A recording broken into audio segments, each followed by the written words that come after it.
Hello, my name is Matt Reynolds. I live in Las Cruces, New Mexico, and I'm the theater manager and resident lighting and sound designer at New Mexico State University's Department of Theater Arts in association with the American Southwest Theater Company in the ASNMSU Center for the Arts. It's a really long job title. Essentially, I design light and sound, and I teach lighting and sound to college students at New Mexico State University. The functions of my job are to teach as well. So I teach lighting practicum, which is the hanging and focusing of lights and everything else, such as video and sound and setting up tables for rental events and things like that. In addition, as a theater manager, I not only manage the building, so any kind of issues that happen with the facility, complaints go to me, and I forward them on to the Facilities and Services Department that's supposed to fix them. But I also am in charge of all rentals of the building, so any groups that want to come in and do their dance concert or gala or some sort of banquet or graduation ceremonies, we get a lot of those. They go through me, and I manage those events, make sure they go off well, and that they have everything they need. I teach lighting practicum, sound design, and rock and roll history, as well as some running crew classes, which is basics of how to work a show. Yeah, in addition to that, I advise students and serve on committees and things like that, but that's the basic elements of my job. As a lighting and sound designer, there's actually also another lighting designer in the department. There's a lighting and scenic designer, Jim, and there's a lighting and sound designer, me. So the lighting and scenic designer, Jim, designs lights for 3 of the shows of the 4 main stage theatrical performances a year. I design 1 of those 4.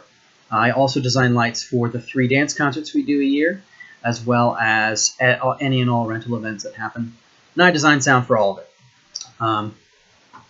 So yeah, video often falls to me as well. But yeah, as for my training and background, I got a bachelor. First, I met your teacher, Rachel and Corey, back in high school, working in South Carolina High School Theater, the Theater of the Stars, as well as New London Theater. I was there for the beginning of that. In addition to that, we're doing a lot of work around town in Atlanta, where I'm from. So doing things like there used to be an email list, an Atlanta theater mailing list that was basically any and all theater folks in the Atlanta area saying, hey, I need a carpenter for a weekend. Can anybody help me out? And so that's how I ended up working. I helped on the build for 3 Sisters at 7 Stages. I've helped at Horizon. I've done some stuff at Alliance. All over town. I worked at Georgia Shakespeare Festival for a while, which is my favorite place to have worked, and I'm very sad that it's gone. Beyond that, throughout high school and then moving into college, I just did as many shows as I could. And in college, I went to Indiana University for my undergraduate education in theater. And because of that unique university, it's one of the best theater schools in the country, the best non-conservatory theater school in the country. It's got about 300 majors, which is really big as far as undergraduates go, and about 15 graduate students as well. So the program was more graduate focused, which meant that all of the independent projects that the graduate students had to do, they needed designers, they needed people, they needed actors, they needed all sorts of things. All of the second stage events, all of the main stage events, everything around there. Plus there were a lot of local theaters in Bloomington, Indiana, that were always throwing something together. So I ended up working all over town, and I learned how to say no working there through my undergraduate degree, because there was more opportunity than I could accept, and plenty of work to be had. Now that's true of tech and design sometimes, at least there it was. Actors are more plentiful, and so it's harder to get consistent work as an actor. I have not been an actor since high school. My last full-scale production was Midsummer Night's Dream at New London Theater a long time ago that I acted in, though I still do little pieces every now and then. Anyway, so throughout my undergrad, I worked there. I worked for the department as well as in a lot of the theaters in the area. I also, when I was there, the Touring Roadhouse, where all the big touring Broadway shows would come, I joined them, the IATSE, International Alliance of Theatrical Stage Employees. I didn't join the union, but I jumped on their overhire list. So you can look up online, IATSE, IATSE, and find out what your local number is and find out the local information, their phone number. Leave a message, say, hey, I have this experience. I would really like to do some overhire work with you guys. Please call me whenever you can. And then when they do call you, say yes as often as you can. Try not to ever say no. People who say no don't get called back again, because depending on the frequency that they say no.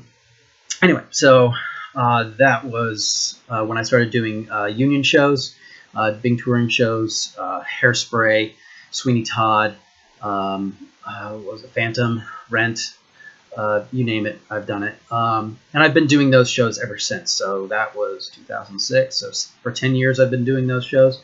I haven't jumped on a tour. I've only done local crew because I'm married and have been married for 14 years. So yeah. Anyway, so after undergraduate, I went to grad school at Michigan State University with a year off in between. So I had 2 years off between high school and undergrad, and a year off between undergrad and grad school.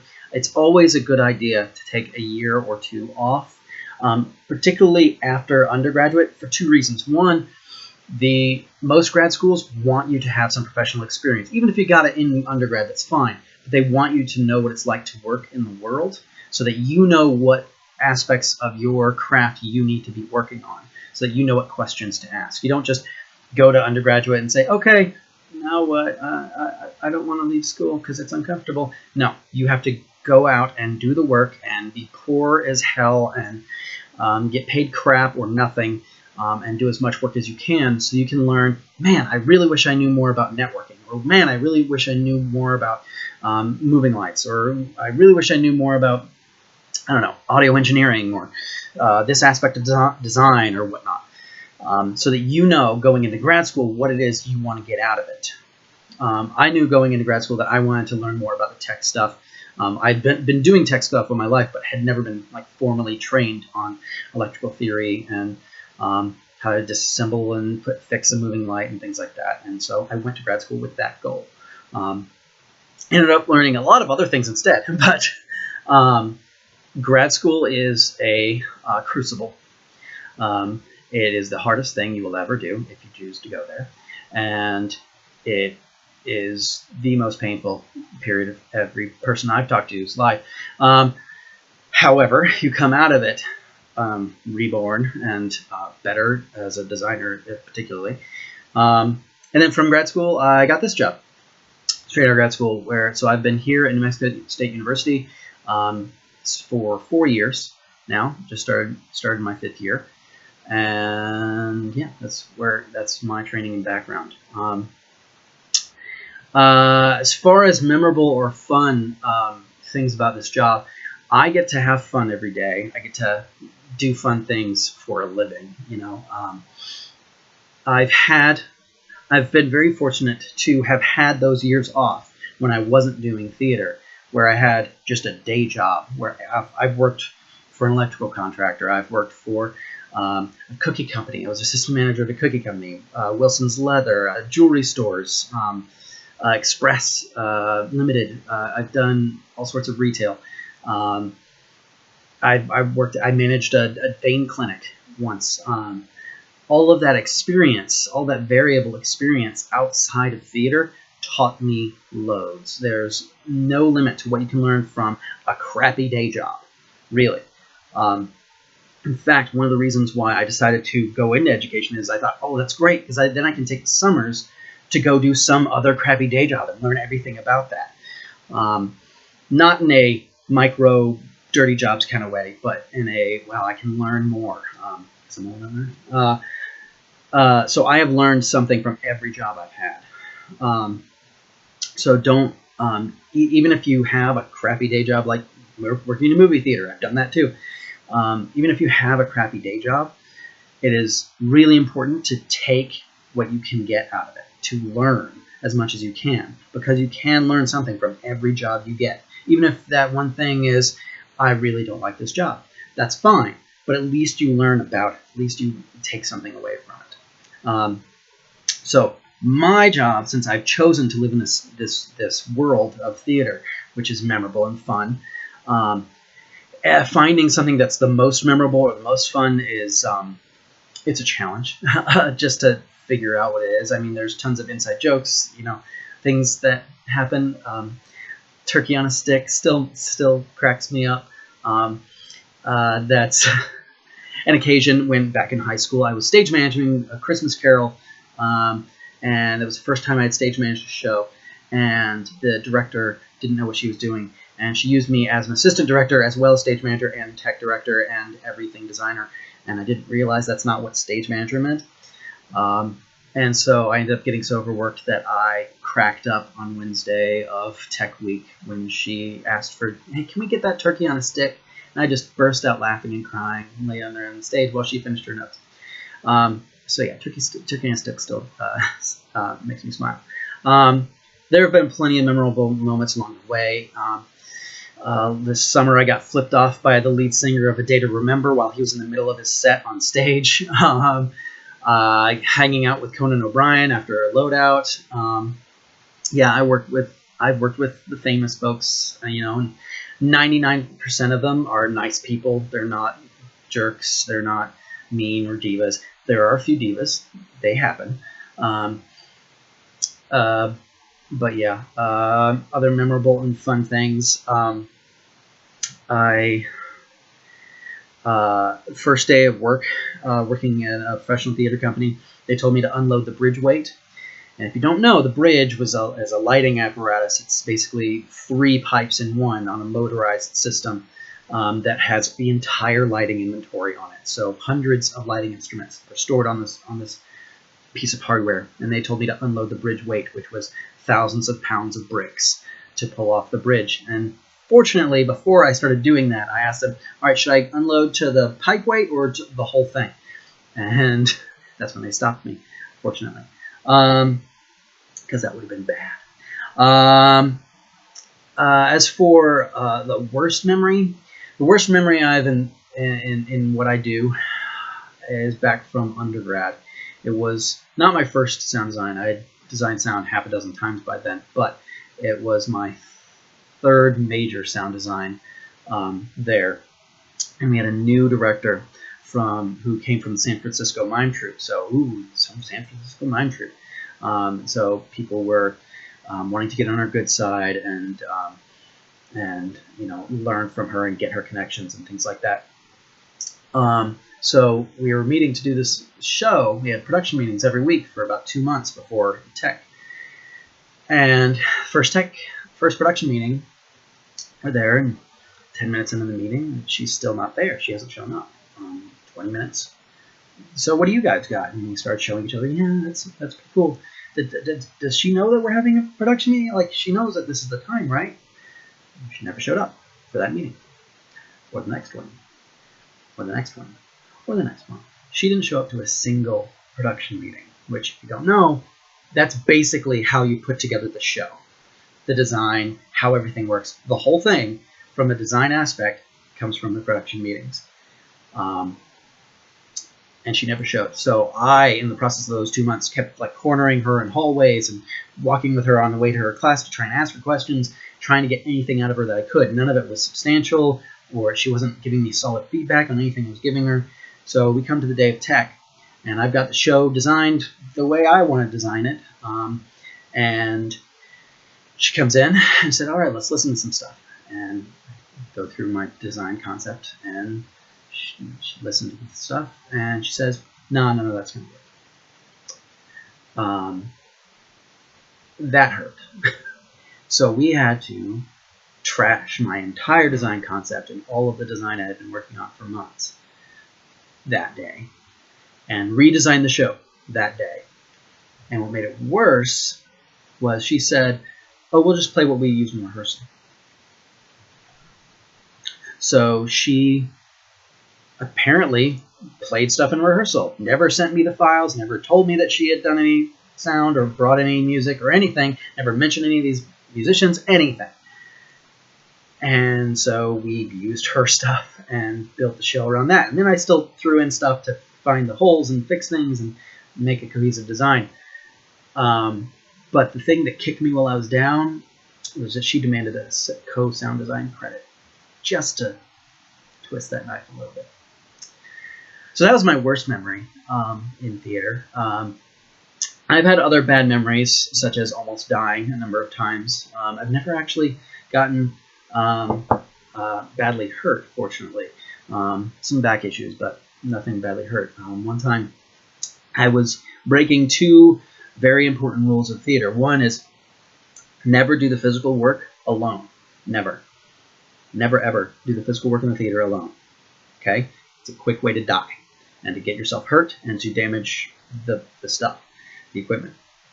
And two, I was working past midnight without having prepped for it. Now, we do a lot of past midnight calls, like yesterday I was going to do the Juan Gabriel loadout, but he died. So we had to do the loadout in the middle of the afternoon. Anyway, so for big touring shows, we usually get called at 10:30 and work till 2 or 3 a.m. But for those calls, you got to be prepared. You have to make sure that you got enough rest the night before, a nap if you need it, you have food, you have 5-hour energy or whatever you need to keep up. You have to be prepared. So this particular occasion, I was hanging lights by myself in the theater alone after midnight.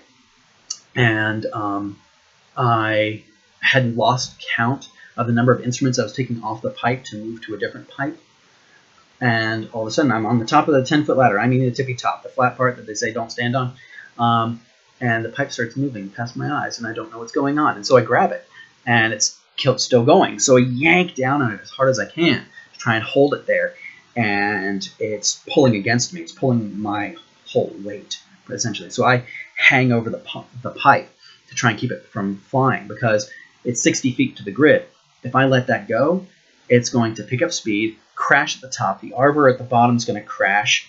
Then all the pipe and all the instruments on it will come crashing down, destroying all of the instruments, all of the gear that's already in the air, and probably killing me. So, yeah. So I'm standing at the top of a 10-foot ladder after midnight alone in a theater, and if I let go of this pipe, I'm probably going to die. Fortunately, I had a cell phone at the time, and I was able to reach in my pocket and pull it out and call the director, who was going to come to do a late-night rehearsal a little bit later anyway, and had him rush over there and do what we need to do to reset the things and make it safe again. And fortunately, everything was cool. Nothing broke. Nobody died. All was well. So that was another terrifying moment. Did I have a different career path? Yes. Originally, when I first started in theater, when I first got serious about theater in sophomore year of high school, sophomore year of high school is when I decided I'm going to do theater. I don't know what I'm going to do, but I'm going to be in theater some way, shape, or form. And that just evolved into a finer and finer path as I grew older and more experienced. I found that design was more my milieu than performing, that lighting and sound were my preference to scenic, stuff like that. In an undergraduate, I was planning on going on to being a freelance designer, and my wife would go on to be a full-time orchestra musician, so that when we had kids, I would be the freelance designer, but I would be the primary caretaker of our children, and that she would be the full-time breadwinner. Then we got out of undergraduate, had a child, and everything changed. I cannot stress enough: wait to have children until you're until you've completed college. That changed everything. Our outlook, everything about us. She realized that she didn't want to be a full-time person. She wanted to be a full-time mother. And so we switched and decided, well, if I'm going to be the full-time breadwinner, freelancing and design won't cut it. Because if you don't know, a successful freelance designer in San Diego makes about $26,000 a year. That may sound like a lot for when you're earning hourly, but it's not. That's for a successful regional designer. There are a handful, and I mean like less than 10 designers in the country who make a steady income of 80 grand or more, but that's Broadway and only Broadway. Not that you can't get there, but it's a lot of sacrifice to get there, and that means a lot of eating ramen and nothing else, and not having relationships and not having children and things like that.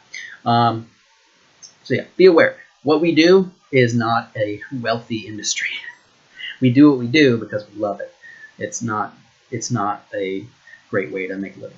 Anyway, so since I need a job that would provide for the family and be more stable than freelance, I decided to go into education, decided to teach design instead of just being a designer.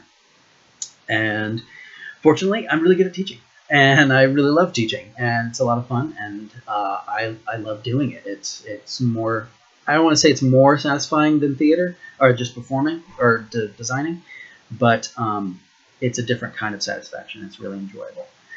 So yeah, so in after undergrad, we had kids and decided, well, I guess I'm going to go teach now, and that's when I went to grad school to learn how to teach and other things. So that's how it changed. My advice to up and comers, is don't sit on your tuchus. Don't wait for opportunities to come to you. Go seize them. There's plenty. You have the internet at your hands. There's no way that you can be in this generation and not be able to find out who to talk to, where to go, who you want to work with, all these fun things. That is so easy to find out. You're, I believe, still in Atlanta, so you can go onto the Alliance website and look at the people listed there and say, oh, these are the people in charge of these areas. I want to be a props designer, so maybe I'll call the props designer and say, hey, I'm a high school student. I really like doing props stuff, and I was wondering if there's any way I can help you out, or intern, or any way I can just see what your shop looks like, and maybe buy you dinner or lunch, so that you can tell me about how you got in your particular path. The best thing you can do is, if you have already figured out this is the specific thing I want to do, go find that person who has that job and buy them lunch and ask them all the questions, because they will tell you the surprising things of, oh yeah, I have that job you want, but it only pays 26 grand a year. Oh yeah, I have that job that you want, but that was at the sacrifice of having a spouse, and at the sacrifice of having children, and at the sacrifice of having to eat poorly and live in a hovel for 10 years until I got there. It was at the sacrifice of having to be on the road and touring, which is its own kind of beast. So if you know what you want to do, find the person who has that job. Or if you're even considering, hey, I think I might be interested in doing this job, find the person in your region who does that. Or even if they're not in your region, email them, call them, do whatever you have to find out what you need to know. None of us dislikes being asked, hey, how did you get here? We don't. We want to help you. We want you to get what you want. But you can't just sit on your butt and wait for it to come to you. You have to go out there and grab every opportunity you can get. Call every theater in your area. And I don't mean just like, oh, well, I'm over in, I don't know, let's say you're in Snellville. Oh, I'm over in Snellville. New London Theater is the only thing around. Maybe Aurora Theater is down the road, but they're kind of, a little bit bigger than New London. I don't think I can get in there. Doesn't matter. Doesn't matter. Talk to anybody you can that's there. Say, hey, I like doing this. I would like to help. Let me help. Let me help. Let me help. Okay? Just jump at any opportunity you can get. Eventually, you'll get paid. That's how I got the job at Georgia Shakespeare Festivals. I was a student there in their summer internship program for 3 years, and so I eventually knew the people and said, man, I really like your company. I really like how it works. I want a job here. How can I help? How can I help? How can I help? And that's how I got hired at the time, doing house management stuff. Yeah, go to every theater in the region, every single one, and ask how you can help. Go to Alliance, go to Horizon, go to Seven Stages, go to all the theaters that you can find, and say, hey, I really like the shows you do. I want to help. Go to Dad's Garage. I've worked at Dad's Garage too. So do what you have to, but get that experience, because the experience will teach you as much, if not more, than a college education or a graduate education. I learned more in my graduate education those 3 years than I learned in the rest of my life combined. But it's like I said, it's a crucible. So learn as much as you can about what you want to do, okay? And go seize every opportunity you can get, every single one. You cannot sit there and wait for stuff to come to you. You cannot say, well, there's no auditions around, so I can't. No, doesn't matter. Even if it's not the exact thing you want to do. If you want to act on the main stage of the Alliance Theater, okay, why don't you talk to somebody else in the Alliance? Say, hey, I want to help house management. I want to help box office. I want to help props. I want to help scenic. I want to help anybody and everybody, just to get that foot in the door. Because it's not that it's a closed system. It's that if you are known to the people there, no matter what theater, no matter what company, no matter what organization it is, if you're known to the people there, you are going to get hired, unless you do a crappy job. All right, so go out and seize all the opportunities. Even if it's not the perfect thing that you want, get as close to it as you can. It's better to be working box office for, I don't know, New London Theater than to be doing nothing because, oh, well, Alliance, I didn't get an audition or a call back at Alliance Theater. Okay, there's no all or nothing. It's not all or nothing. Get out there and work. All right, so thanks. Thank you, Rachel and everybody, and see you later. Bye. Oh, if any of you have questions, you can email me at mattcryn, that's MATCREYN @gmail.com. Or you can check my website, mattreynoldsdesigns.weebly.com. Bye.